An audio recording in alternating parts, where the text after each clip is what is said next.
What's up, family? Look, hopefully, I see some of y'all in the city beautiful, or if you're gonna be in Tallahassee, hopefully, I get to see you on the screen. We, I know we're gonna be over at a Pop Cut event, but in the meantime, in between time, we'll get ready for the show. Talk about the spring game a little bit. Talk about some of these additions. Did you just catch the news? Got a new football coach on the squad, so shall I already know one thing that's consistent. It's always gonna be Fangs up. Yeah, baby, you know what time it is. Now let's get it started. Are you kidding me? Unreal! While our HBCUs are mostly known for academic rigor, community, they also know how to turn up. Does he have it? Yes, he does!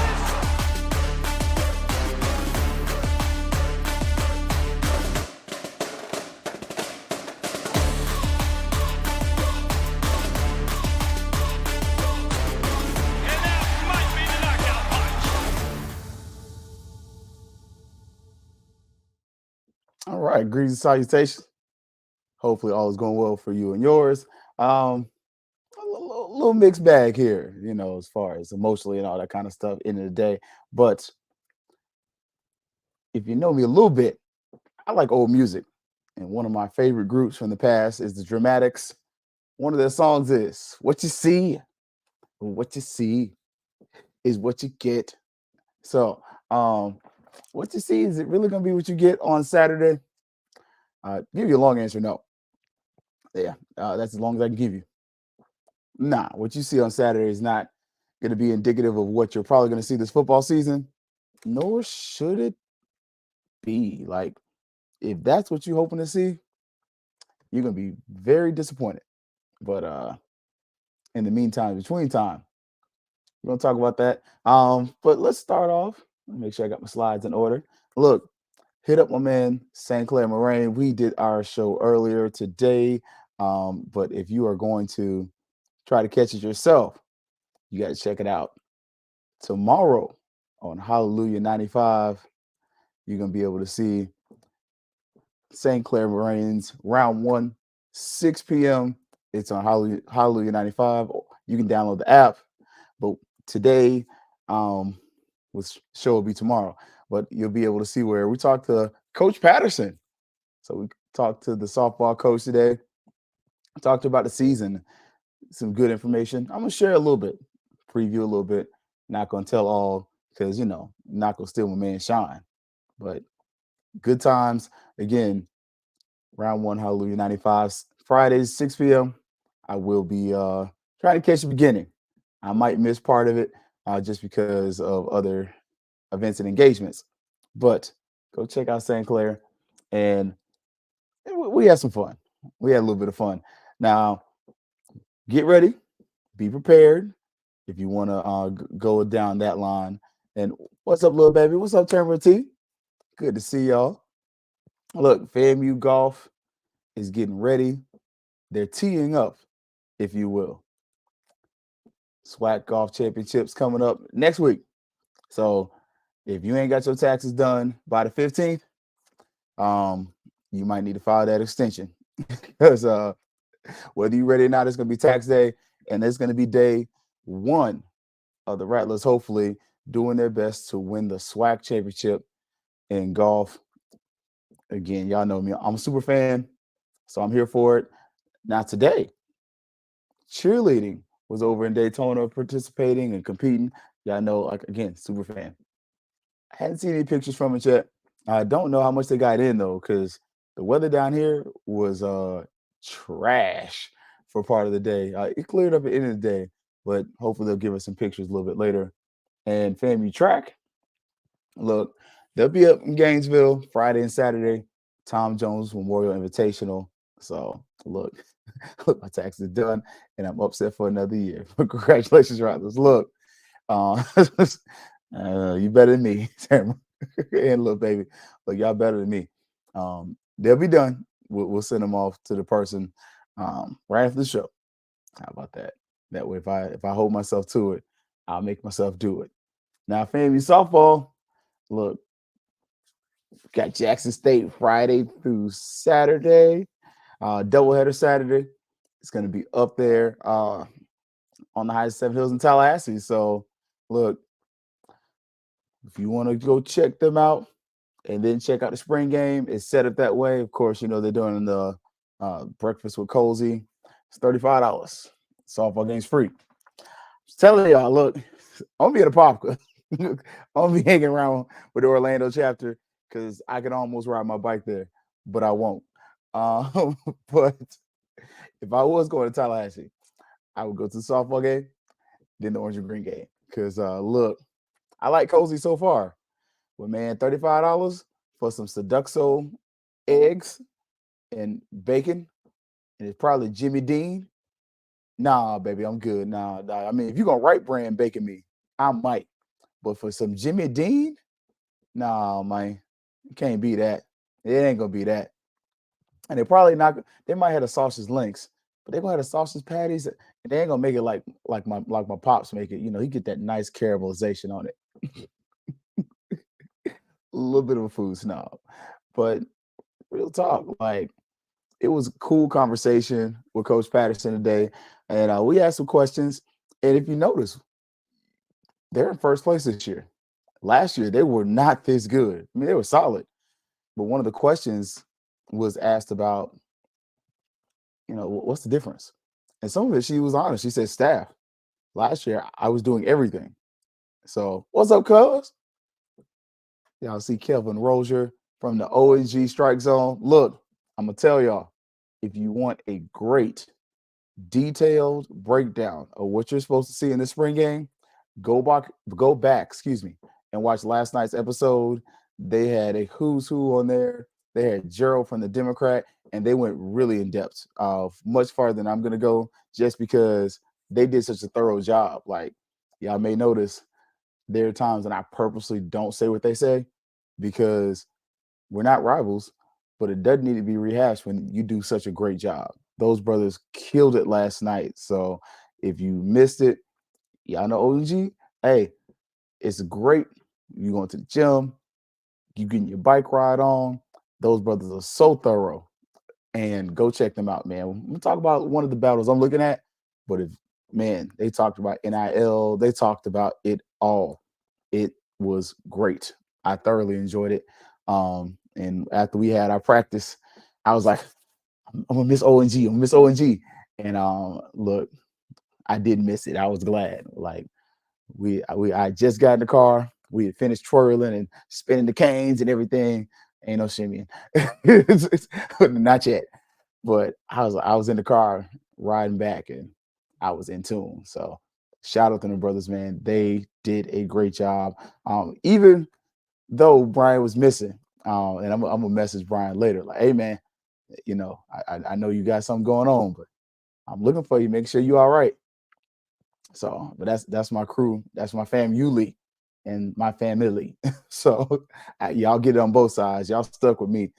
But in talking to Coach Patterson today, and I purposely asked her some questions. Like, this is my second, probably third time talking to her. Just kind of talking to her. And so I didn't give up the layups, but I asked those questions like, okay, some of the difference, how was it better? And again, she talked about staff. And one of the things, if you watched ONG last night, again, I'm not trying to overly reference them, but I'm trying to give credit where credit is due. Give people their flowers while they can smell them, literally. But they had coach, former player, J-Mo on there. And he was talking about that transition from, player to coach. But FAMU softball got the same thing. Our first base woman from last year, she was a player last year. Now she's one of the coaches, a graduate assistant. And Coach Patterson was saying how she's so impressed by her and the other coach that she brought in. And both those coaches are former Rattlers as far as players. But you see how the pitching seems like it's gotten better. Not that the pitcher was bad last year. I felt like we kind of overworked that one young lady. But you can see where the team's more refined. They seem to make fewer errors and fewer mistakes when you're watching the games, and when you kind of try to track the stats, they look better. But then we also talked about the scholarships, and we talking about NIL. We got people who are trying to create NIL collectives that are geared and tailored to the FAMU fan. And one of the things I was targeted. It wasn't one of those like, man, I don't know the answer to this question. I knew the answer. I was just being petty because full disclosure, I had a friend who played college sports, and I had a good buddy of mine. I was in his wedding. My homeboy Chase Lorette, went to Lincoln High School. He's a pitcher, and Chase went to USF, played baseball, and it was a better offer. Like FSU slid him an offer, and it was like, this is trash. USF gave him a really good offer, and he was like, yeah, I'm taking this. And I know that the whole team doesn't get full scholarships. And so I was like, how many scholarships do you get? Now I didn't know that answer. And so Coach Patterson's like, well, we get 12 scholarships. Okay. Well, I'm doing the math already. I'm like, well, that's a problem. Because I thought she was going to say like, 18, 15, 12 scholarships. Okay. For 20 players. We already knew baseball does partial scholarships, softball does the same. And so she stated how the scholarships pay for a portion of this, that, or the third, and how every student athlete on that FAMU softball team is paying to go to FAMU in some way, shape, or form. Either it's books, tuition, meal plan, something. They don't have a full ride. And so you started to see like, man, here's that other part. And she starts talking about the importance of NIL and, how it can help the players and the workload they have as students and athletes. And so it was a really good question and answer session, especially with Coach Patterson. We also talked with the group that's doing the tennis event in Tallahassee. But go check out St. Clair and myself on round 1 tomorrow, 6 p.m. On Hallelujah 95 or the app. You'll get a full interview with Coach Patterson, and we actually ran out of time. Like it's action packed, jam packed, with a lot of information. But St. Clair's my dude, so I try to make sure, especially when we do a show and it's like, we got some good questions. Like we had a good Q&A, and you can get informed about maybe some of the importance of how NIL could help not just your football players, but your other athletes.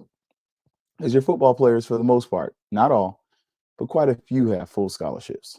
Where you start talking about your baseball and your softball teams, your baseball team won the SWAC championship, went head to head with UF, and most of those players are probably paying to go to FAMU. I'm just saying, when they're bringing championships back, we should try to do our best to kind of bridge the gap as a fan base. But it was a great interview there. I enjoyed it personally, and that's just me. Look, I'm honest enough to say I enjoyed it. Also, did y'all see the tennis teams got that 1 seed? Just wanted to throw that out there. Oh, I'm sorry. The SWAC champion, FAMU tennis team. Repeat, SWAC champion. Sorry, it's not our first one. We've got some of those now. Oh man, I love how the way the Rattlers just, came to your trap and took your trap. I'm petty, but we did it. I mean, it would be wrong if I was lying, but if you can find the lie, I'll shut up. But I'm telling the truth. And we also have been like winning hitter of the week and player of the week. This is one of them. Co-hitter of the week, Nia Morgan, from that first place FAMU softball team. Just wanted to, make sure you remind the people in the back, say it loud. You don't have to remind them that you're black and proud. Just reminding the FAMU's number 1. Also on the baseball side of the conference, FAMU is number 1. They got a 3-game series against Mississippi Valley. And I'm going to be honest. What are we going to see in this game? We do know that we value that, but it's kind of Valley. How hard is it for you not to overlook Valley? That's me. I'm just gonna keep it a bean with you.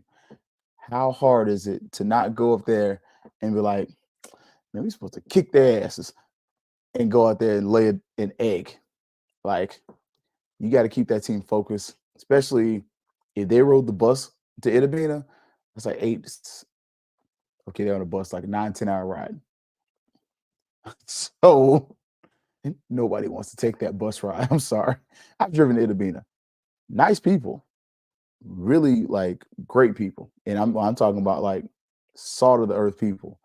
But if that's a long drive and there's nothing to see, like literally you pass Crestview, Mariana, maybe Pensacola, depending on which way you go, Mobile, nothing, just woods.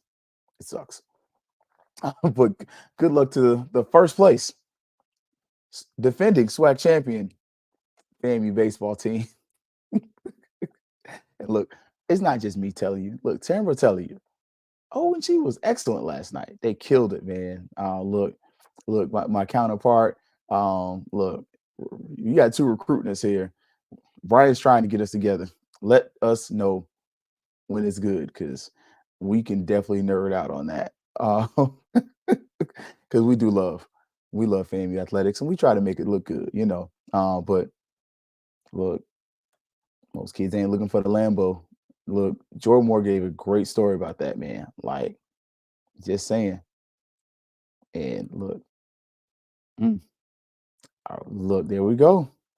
I'm just saying. I say that, you know what? It's nothing there, but it's really nice people. Now, the football team, look, somebody put it up here earlier. Hitman, look, the transfer was going crazy. And I loved how, again, I'm going to reference them again. Go back and watch it if you miss it. Great show. Jordan Moore pointed out how some of these folks are jumping in the portal. I think Kelvin as well. It was like they expected to get a bag. And it don't sound or look as sweet as it could be, or as it appears. Like, it's just not that thing where you get a bag, you get a bag.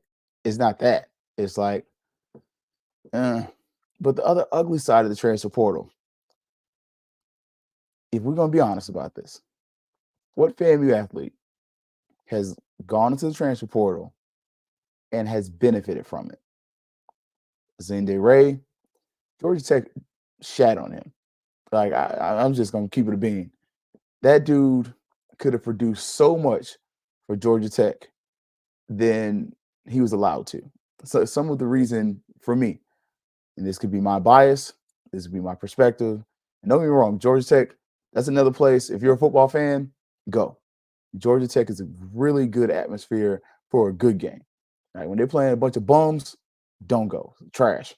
But when they're playing somebody good, that is one of the best atmospheres, especially a night game.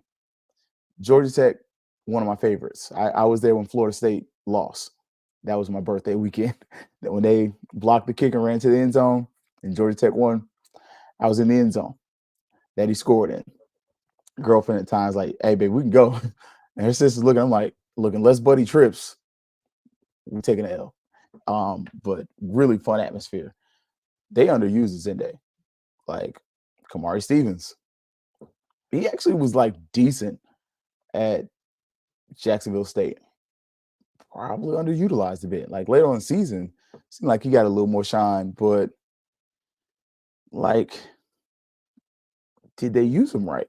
Like, we just kind of see over and over again. And if you want to flip it to the other side, how about this? We've already talked about FSU today. Look at the other side of the tracks. When they got the defensive end from Alabama A&M, Cushiony, he couldn't sniff the field. Like, he had amazing production at Alabama A&M. Gets to FSU, does nothing. Some of that was just where they were as a program. Some of that was just that he just wasn't getting on field. He ends up transferring and going to Purdue after that. Like, what guy have you seen other than Shador and Shiloh and the other guy? And he's not the other guy, but Travis Hunter. Have you seen just go gangbusters at the HBCU level. Into their, to be honest, Shador was committed to South Carolina coming out of high school and FAU. So he was a Power 5, G5 kid straight out of high school. I believe Shiloh plays at South Carolina for that first season. Power 5 kid. Travis Hunter was committed to Florida State until the last minute. Power 5 kid. So Power 5 kid comes down to the FCS and then goes back Power 5. It's not common. So kind of what we're seeing them do and the money we see them get, some of that is because of the machine that's behind them. I mean, if we're being honest, some of that's the machine behind them. It's the NIL, it's the coach they have. There's not another Dion out there. I mean, the closest thing that you might get to Dion is Lane Kiffin. And that's being like real nice to Lane Kiffin. Like he's polarizing like that. But he ain't gonna say the right things like Dion is. Like Lane might get you, he might get you some trouble. It's fun. But again, what player have you seen come from the HBCU realm and jump P5? Like, just gonna ask the question. What's up, Ashley? Good evening. It's not been seen, but it's not saying it can't be done. For me, though, some of it isn't just that they lack the talent. Some of it is, and somebody pointed out the other night, they're not allowed to get into the rotation because I'm not familiar with you. I don't know you. Like, I'm sorry. Y'all know I keep a little something in my cup every once in a while. But tonight, it's just lemonade. Publix lemonade. If we hanging out and we just hanging out, I'm gonna tell y'all a family secret. I don't get drunk. And it's not because I just have some crazy high tolerance. I choose not to get drunk. I might keep a little tardy in the party. Oh, but we not wilding out. Oh, we not gonna be sloppy, and we not gonna be making us, FAMU, Cap Alpha Psi, OCPS, Hadley, or anybody else look bad because we can't control our stuff. Like, so now that you know that about me, you can hang out with me and be like, hey, bro, you want to drink? I'm gonna get my one, maybe two, and I'm gonna shut it down. I ain't being picky, but now you know that about me. But if you didn't know that about me, you'd be like, man, that dude think he's somebody. He think he's just he better than everybody. No, I don't. I like to carry myself a certain way because I don't want to embarrass me or nobody else. And now you're familiar with me. Well, guess what? These coaches ain't that familiar with some of these guys. They coming in. One, you missed all spring practice. Like you missed it, all of it. We had a whole spring game, and you was still in the portal.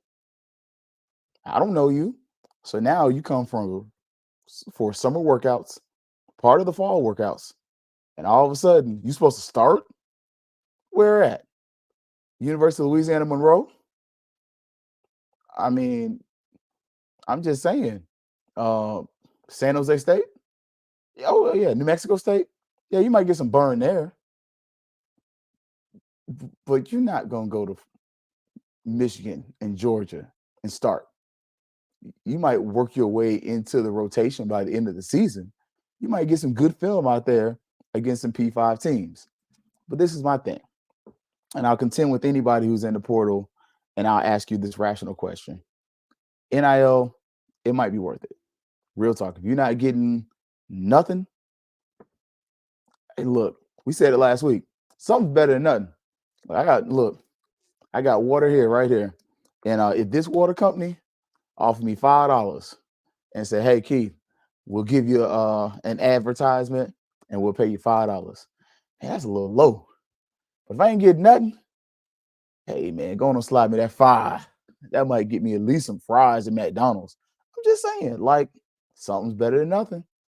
But the problem is, what kind of film you putting out there? Because, yeah, you might get this NIL money, but then how much film are you putting out there? Because you're only as good as your film, right? I mean, isn't that what we were told when we played sports? You only as good as your film. If I got no film because I'm on the bench, how good am I? FAMU's first game, what? Norfolk State. You got Miami on the schedule. You got Troy on the schedule. Just saying, you go play UM and you give their offensive line hell. Is it the best offensive line? Maybe, maybe not.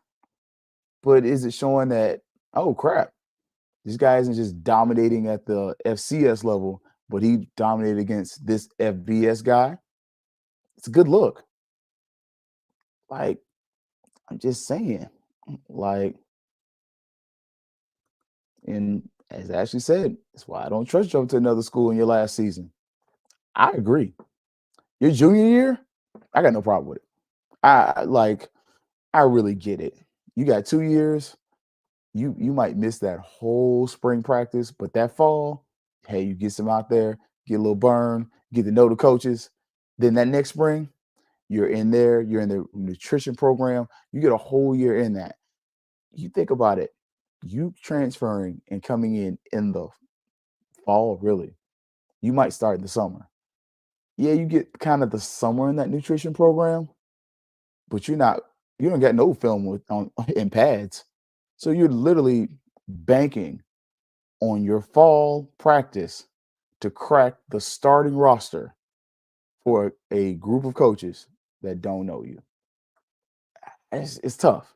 And if you believe in your talent, go for it. I'm not knocking anybody who does it. Y'all notice I'm consistent. Any one of those players jumps in the portal, especially fifth quarter stuff, I retweet it. I sometimes like it. And I'll tell them, congratulations. I wish you the best. Because that's what I would want somebody to do for me. But just saying. And as she's saying, some of them are immature, but you're also getting really bad advice. Like, just saying, from a person who's kind of like been the new guy. Sometimes when you're the new guy, you just got to be the new guy for a while. Like, there's always the new kid, and the new kid's the new kid till you get a new kid. And when you're the new kid, unless you just like super popular and folks just gravitate to you naturally, it's gonna be awkward for a minute. You're gonna be kind of weird. It's okay. You're the new kid. But you're gonna go into this program trying to get starting position, and you're the new kid. I mean, if you would have transferred in, after Willie left and caught all the spring practice, no harm, no foul. But to come in and expect like, oh yeah, and I'm gonna start too. Who told you that? You can, but the likelihood, because that's when you got to start looking at the roster. Do they have a lot of me's? I ain't gonna lie. Like, my other favorite team, University of Kentucky. I'm gonna tell y'all the truth. Not going to the Jackson State game. I'm gonna be in Gainesville. My homeboy, he was like, bro, we ain't did nothing, not a die. You're not wrong. We're going to Gainesville. I'm wearing blue and white, I'm wearing UK stuff. He's gonna wear his Gator stuff. We're gonna go have some fun. Just be able to keep it a beam with you. I'm gonna go have some fun there. But at the same point, I kind of know what's up when I get there. Like, might be a little hostile, might be a little rough. If I wore orange or blue, I could cheer for Kentucky, but get away with it. Like, nah, I'm the new guy. Like, I'm gonna set my little customary standard. I don't know how you do, but tell you a family secret. When I go to their football games, I get there early. I get a decent seat, and I kind of sit in my section, and I extend the family warning.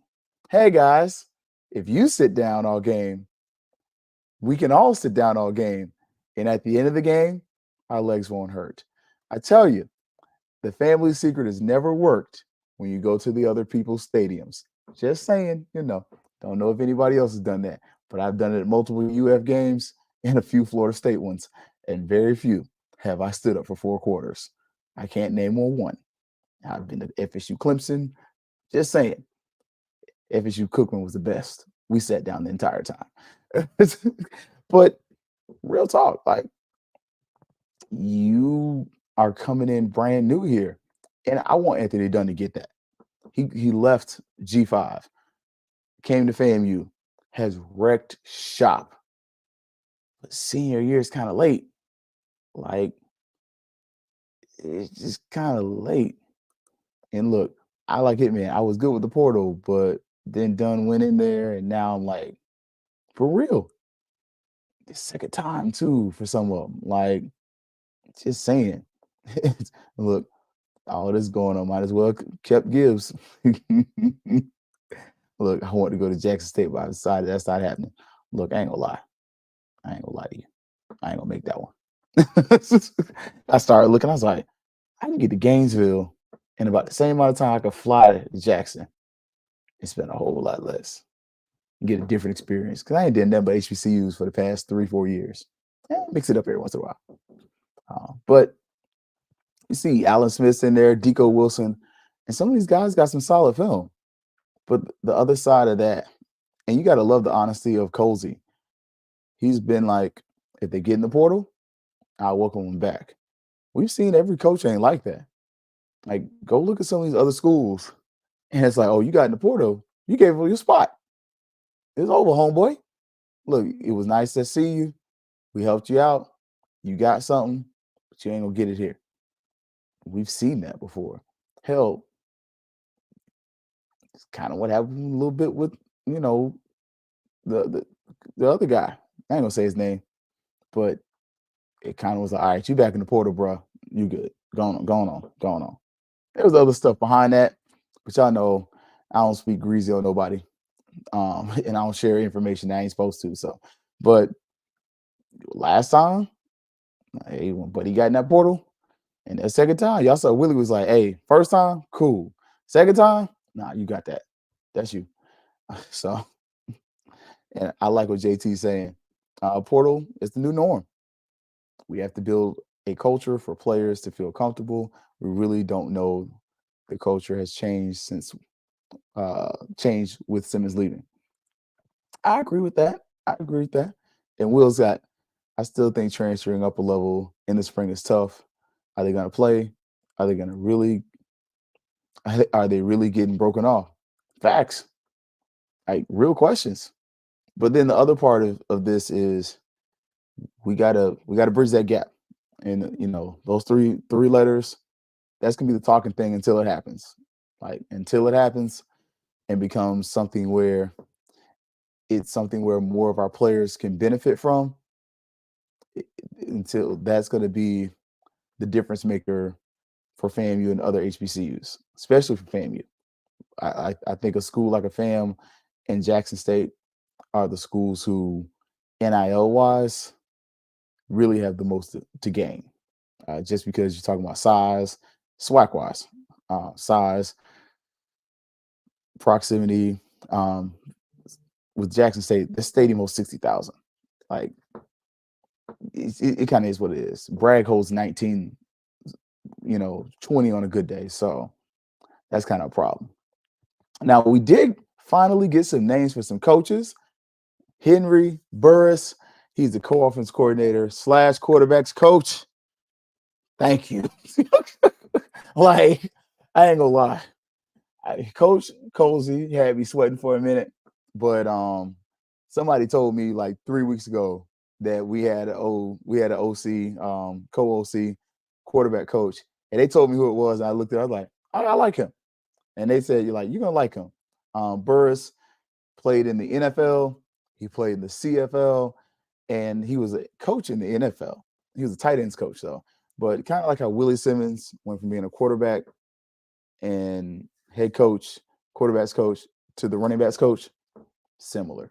So I kind of like Burris. Burris, bunch of stats as a quarterback, throwing the ball, that's important.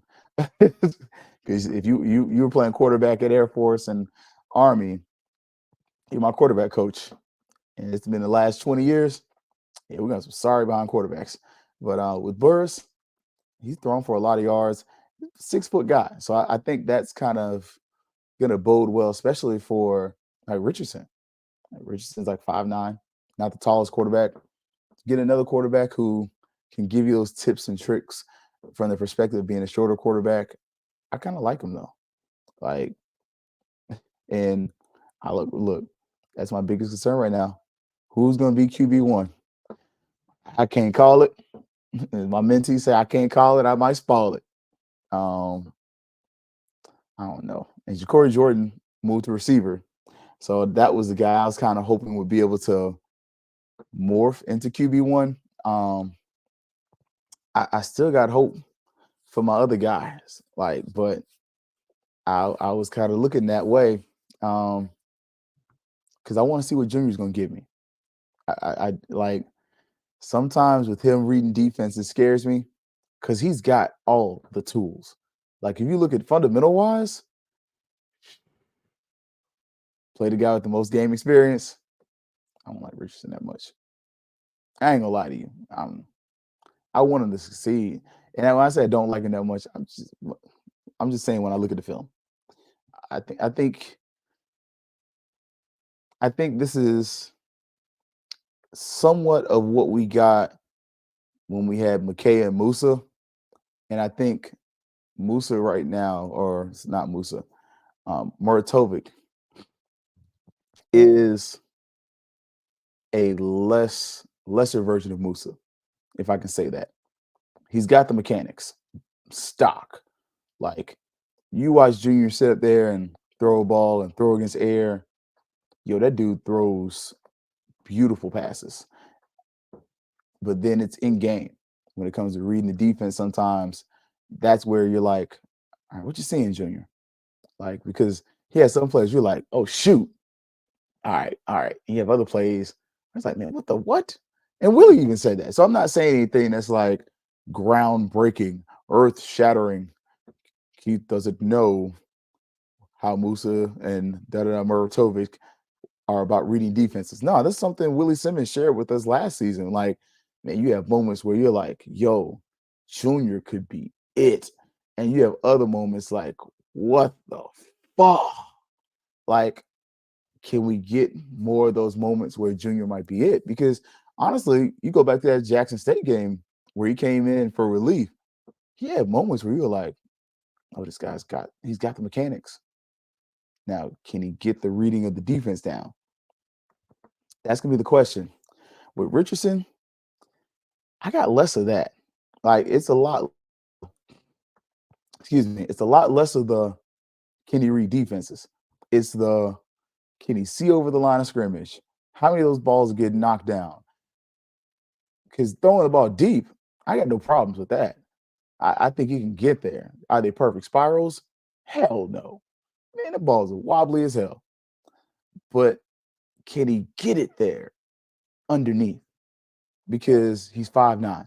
So when he's throwing, you can even see when he's throwing the ball. Sometimes he's throwing off his tippy toes. Like I walk on my toes. I ain't gonna lie to you.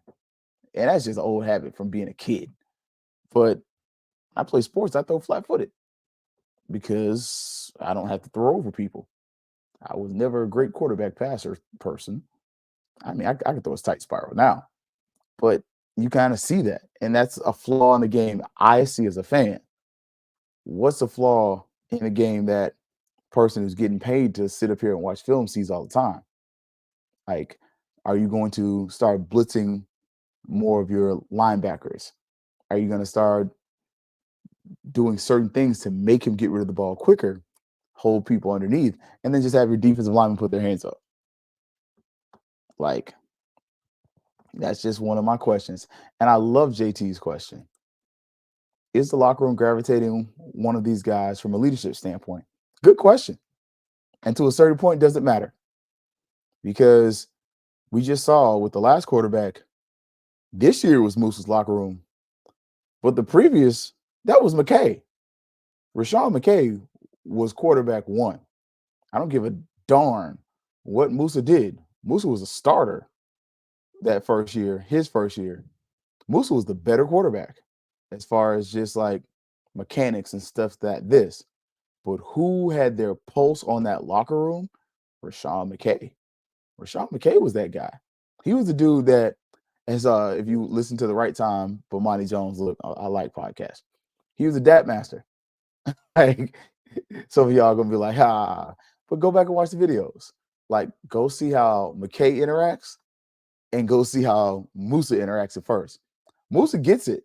Year 2, Musa's not quite the dap master, but they take on Musa's personality. Year 1, that was McKay's personality. It was a team that was, all right, we're good, but we're blue collar. Like we get this out the mud, we hang with each other, we're boys, everything like that. Where last year with Musa, it was business. Like everybody said the right things, except for the music video thing with Boston Richie. Hey, didn't cost us the championship though. But at the same time, you talk to those guys any other time, it was business. Even when you talk to Kamari Stevens before he left, business. It was very business-like and a very business-like approach to the team. And you just saw where the team took on the personality of its leader, to JT's point. So last year, that was Musa's team. The previous year, that was McKay's team, but Musa was throwing the rock. And it just, who's going to take on? Is it Junior's team? Like, is that going to be, kind of take on Junior's personality and show Junior's growth? Like, Junior's always been personable. Like, every time, Junior is the nicest guy. I'm going to keep that honest. Like, nothing about my concerns with Junior relate to his personality.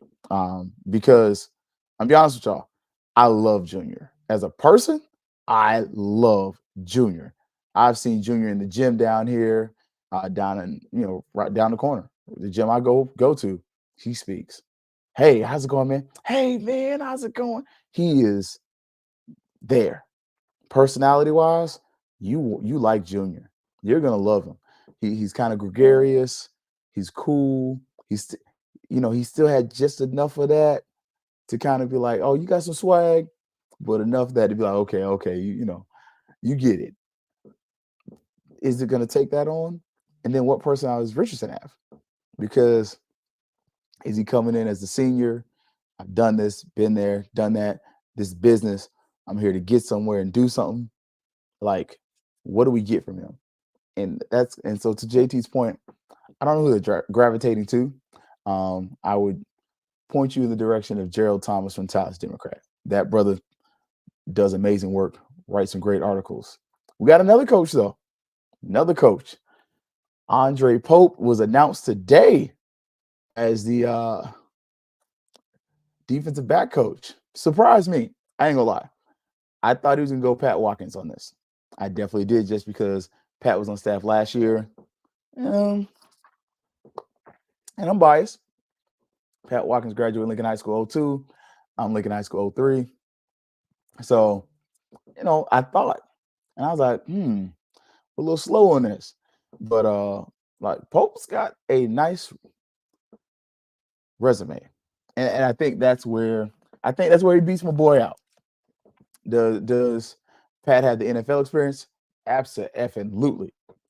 But this guy, Alabama State, he comes from Alabama State. Before that, he was at North Carolina Central. You're talking about two teams who have good defenses. So I'm going to say I like the hire.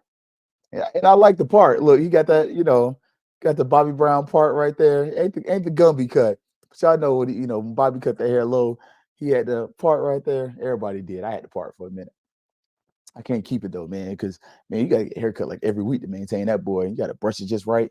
But like he's trying to get a few dogs up there, I don't know what's going on right there in that piece right there. But hey, go see Andre when you get up there. Kendrick Cuts, he will get you right. So he ain't paid me to say that, but one of my biased opinions, one of the best, if not the best, barber in Tallahassee is Andre Kendrick at Kendrick Cuts. Again, that brother ain't paid me to say that, but that brother can cut. But yeah, man. So this is new defensive backs coach. And so now, what happens with Colsey? Remember, Colsey was kind of like, oh yeah, I'm gonna coach defensive backs and be the head coach. And I was like, oh, you acting a whole lot like Nick Saban. And now, hey, We got a defensive back coach.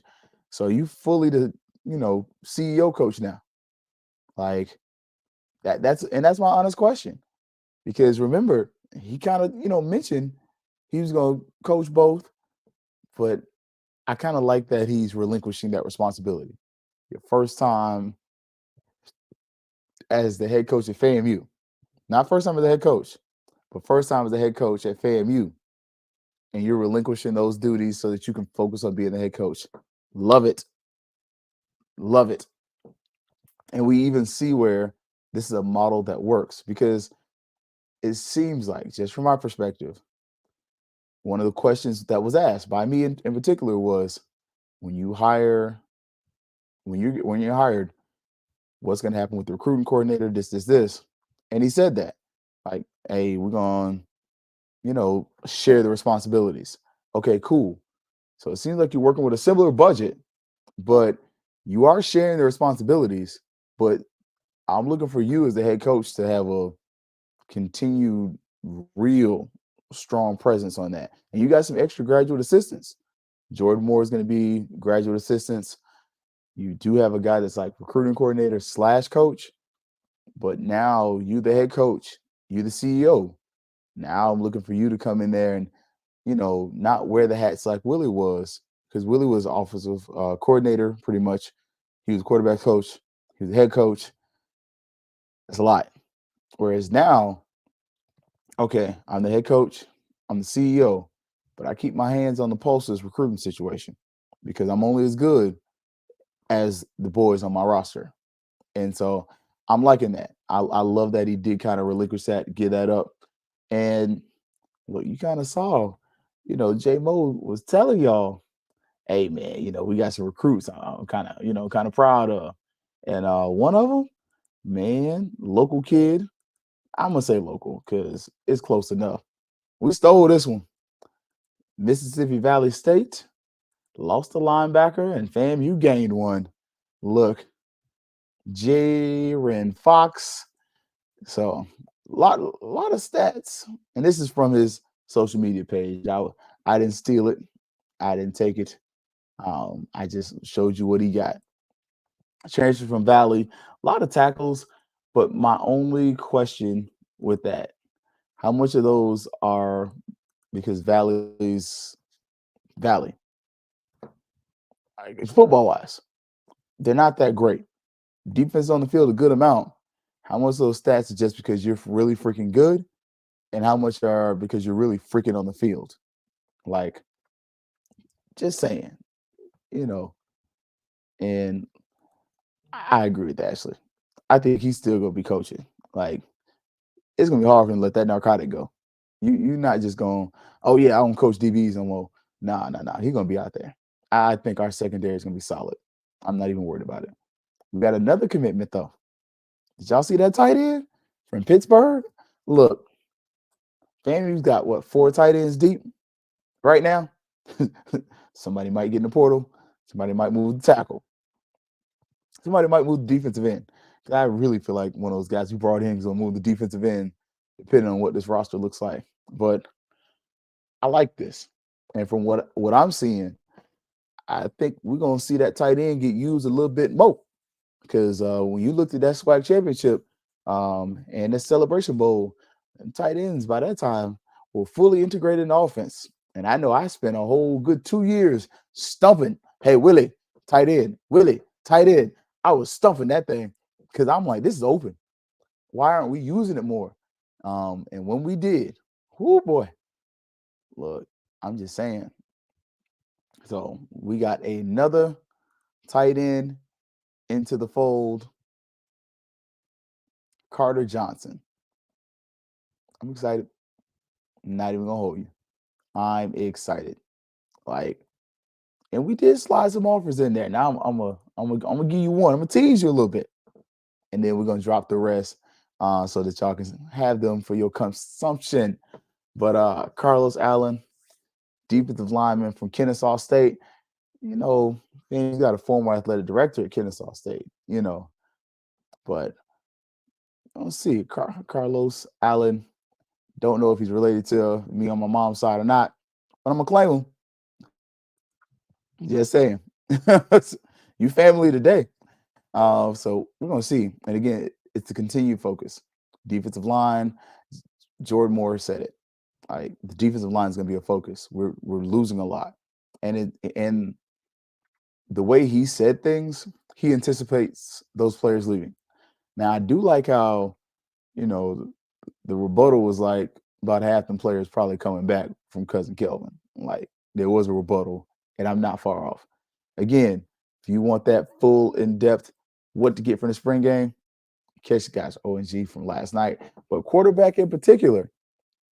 And that was the question we got earlier. Look, who said that? They're like, hey, my worry is going to be quarterback one. I'm with you. I wonder how much we're going to get out of this run game, though. Because if you ask me who starts game one, it's Junior. But can Boney get the offense? Like, we keep saying is Boney or Richardson. I mean, Junior or Richardson. Don't act like Boney ain't back there. Like, Boney, IMG kid, also played at Evans High School. That kid's good. Like don't undersell him and act like he ain't got a shot. Like Boney could legitimately be one of those guys where you're looking over there and like, who's he? Where he came from? Like, don't sleep on him because you see already a quarterback moves positions because it's like I might get a better shot at receiver. You kind of deep at receiver too. Like all these transfers because I couldn't get playing time or otherwise. Look, that's a good question. Y'all think we should look for a quarterback in the portal? Yes. Yes. And that's why I asked the honest question. It's not to insult the guy's intellect, but it's just to ask the question. I really feel like if Boney got this offense, man, that kid's a problem. Like we keep hearing about how Ja'Cory Jordan could be that dude. Boney is one of those ones, in my personal opinion, if he can get this offense, my man, that dude could start. And I think he has that understanding, that ability to read defenses a little quicker. He's got the size. He's that mixture of Junior and Richardson. If you want to bring it between this year's quarterbacks, that I think you might like. I really do. I think he's bigger. He's got a nice arm, but can he read defenses? Can he break down that offense? And can he put the ball where it needs to be? That's my question. I think it's a 3-man race. I think when we're watching on Saturday, we're going to see that. And it's going to be one of those things where, all right, QB1 is going to be between those two. But how much of the offense is Richardson, though? Because, I mean, he's new to this too. So that's part of my thing for me. Running back, it's Yant. It's Yant and Dean. You got a 1-2 punch. We saw where Gerald shared with us that Yant lost some weight, and I think that was big. Like y'all may not remember, Yant was a solid like 255. Like he was not a small running back, and at times he kind of wore himself out. Like he got tired. Like JT, just look, you are preaching to the choir. JT, I want more of a game manager, but someone to make throws when we have to make plays. Agreed. I got no problem. If you can Trent Dilfer me to a championship, I will take it. I'm just saying. Brad Johnson, he all right with me. And it's not because he slipped me a 50 when I was at Publix back in groceries back in the yonder. It's because he got my Bucks Super Bowl and he managed it. Good receivers, solid running back. They knew the entire playbook for the Raiders. And he managed that team. I'm fine with that. You do not have to be a dynamic quarterback to win a championship. We saw that when South Carolina State beat Jackson State. That quarterback was not dynamic. That man managed the game. That's it. Like we've seen SWAC teams have dynamic quarterbacks and not do diddly and or squat. when it comes to Celebration Bowl. You don't need a dynamic quarterback. You need somebody that's going to put the ball in the right place consistently. Because honestly, go back and watch the Celebration Bowl. Musa was mucking up. Like that first half, he's like, "What are you doing?" The second half, dude was like, "There we go. That's good, Musa." Like, there you be, to quote the late Miss Blakely. Like, there you be. Like, good Musa. I don't need you to be spectacular. And look at your receiving core. Your receivers are tall. Like, I'm just saying, like, you got a lot of 6'3" at receiver. And you're like, you ain't got to play, go get it, Roy. But this is going to be fun. And then we saw that we want to Celebration Bowl, defense is dynamic. Again, I don't need you to be freaking John Elway. And honestly, John Elway, when he was Super John Elway, he's getting his head beat in. He won the Super Bowl when he learned to manage the game. Hey, I can still be John, but I got Terrell Davis. I got McCaffrey. I got this defense with Neil Smith and all these other guys. Like, he managed those games at a certain point. Did he make spectacular plays and some really solid throws? Yeah. But what throw from that Super Bowl do you remember John Elway for? You remember him running, getting hit and doing a freaking helicopter. But, oh man, that was a perfectly thrown pass. No, I don't remember for that. Like, oh, what happened to the FSU running back? He's still coming from what I was told. But last I heard some injury stuff, but I can't speak with authority on that. So let me not misspeak. But that's what that's what the street committee told me. So, but yeah, I think he still comes in. It's just going to be for him. Those summer workouts going to be big, but then can you catch Dean and Yan and the other running back? You know, that freshman we got, you know, for another year, he's back. Like, the tight end room is full. The offensive line is on swole. Even though you lost TJ Demas, he's coaching now. Like, and y'all know TJ was kind of my favorite. Like my favorite offensive lineman. That was my boy. At the game, he's like, "I told you I was gonna do it. I told you." No, he was so excited at the Celebration Bowl. I like TJ a lot though, just as a guy, really good kid. But defensive lines, that's your Achilles heel, and you brought some dudes in already. Like you heard Joe kind of list off linebacker. There's some questions. Chainsaw Chaney, is he back? I think he comes back. I don't know about Dunn. Dunn kind of I could see him down here in Orlando at UCF. I really could. And I think it would be a great place for him. If Anthony Dunn could end up at UCF, it would be really good for him and his family and everything. So that's just my personal opinion. The secondary, I ain't worried about them. Zero worries with the secondary at all. If we can get a decent defensive line, I think this secondary is going to set records for interceptions. Like, I'm just saying. And Ashley said, I think we got about 3 or so of them back from the portal. I agree. I would. I think you might get 4, 5. I'm just being honest. There's a reason all these guys ain't been told that they can commit, but I think we might get 4 or 5 of them back. Not because they can't make it, just because they kind of realize what we said. Like, man, unless I'm going there and I'm gonna start.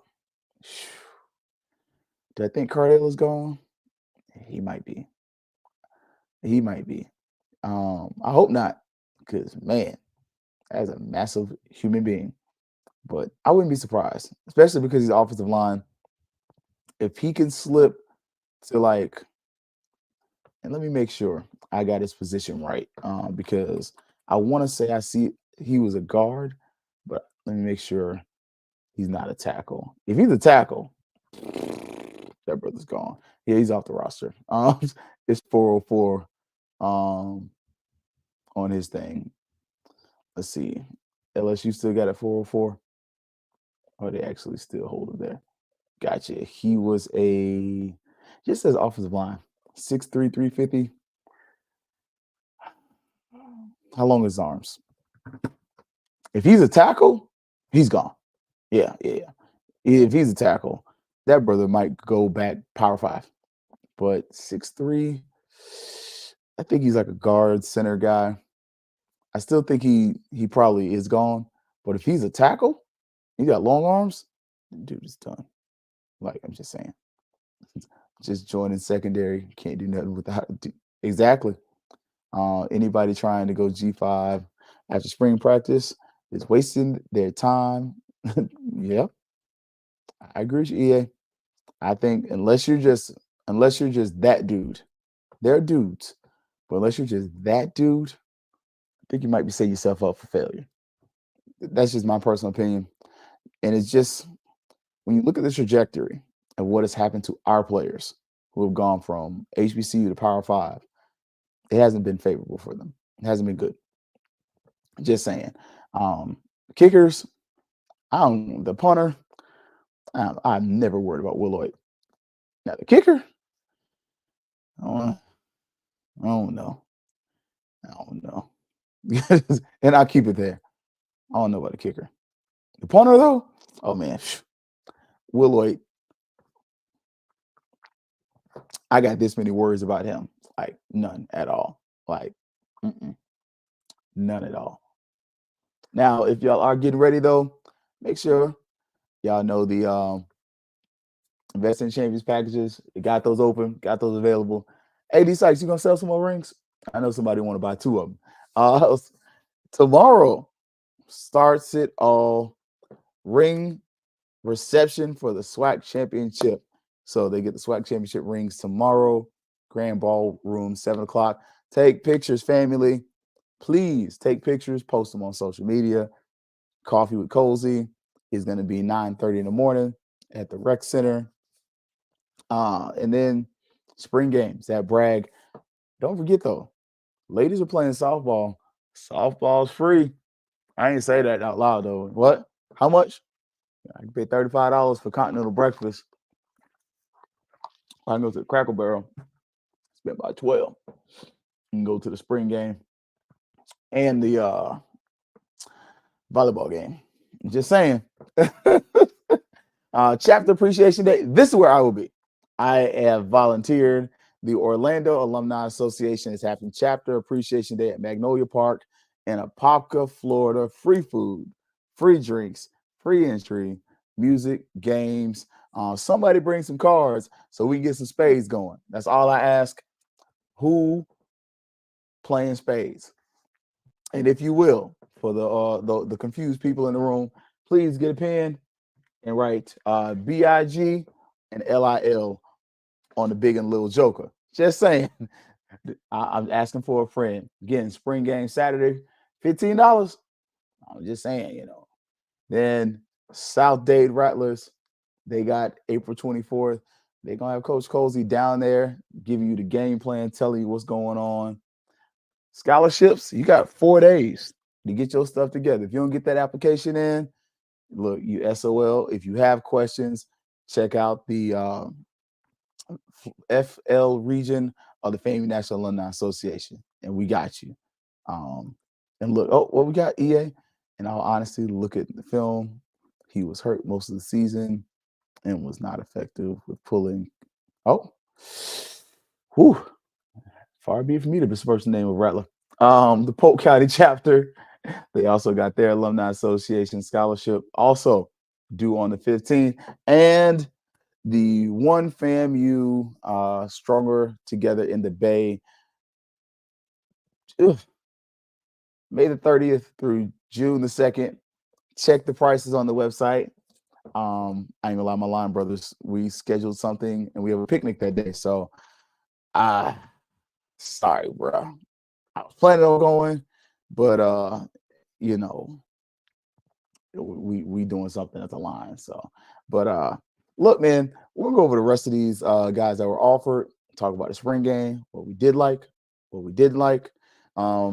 And we're gonna try to go live from the park at Apopka. So we're gonna try and from Chapter Appreciation Day Saturday. Probably started off about 2 o'clock, and just talk to some of the folks there. Good family, have a little fun, talk a little trash, watch the spring game. But we're gonna be there and try to do a little live from there. So probably even if I can't get the Wi-Fi to do what the Wi-Fi wants to do, we'll do something. We'll get some content, take pictures, and whatever we get, we'll share we'll share with the Orlando Rattlers and, of course, the National Alumni Association. So that's what I will be Saturday. For those going to the spring game, enjoy, have some fun, and I'll see y'all. I was going to say Sunday. Regular show Sunday. Saturday, it's just going to go live, show y'all what Chapter Appreciation Day is going to look like. If you are from Tampa, Orlando, Daytona, if you want to drive up from Miami, it's going down here in Central Florida at Apopka, Magnolia Park, 1 to 5 p.m. So go check us out. And look, for Herb Stewart and the Black Techies, this is Keith Hadley, Fangs Up Podcast. Y'all already know what's up. It's always going to be Fangs Up. Yeah, baby, you know what time it is. Now let's get it started. Are you kidding me? Unreal. While our HBCUs are mostly known for academic rigor, community, they also know how to turn up. Dorsey, how